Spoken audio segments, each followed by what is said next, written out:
Good morning guys, मैं हूँ आपका देसी ब्लॉगर।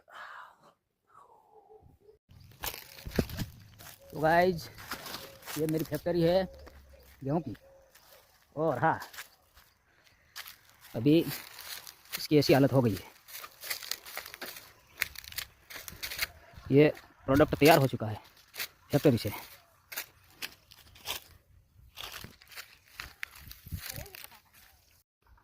तो फाइनली આપણે આજે ખેતરમાં પહોંચી ગયા। હવે પહોંચી ગયા પછી લીધું હાથમાં દાંતેડું અને ગો ધડાધડ ધડાધડ ધડાધડ ધડાધડ વાડવાનું ચાલુ કરી દીધું। વાટે વાટે વાટે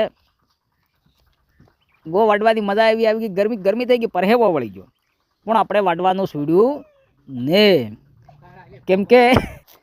કેમ કે ગો વાઢો તરે તે ગોવાના રોટા ખાવા મળે, બાકી તે ગોવાના રોટા નહીં ખાવા મળે।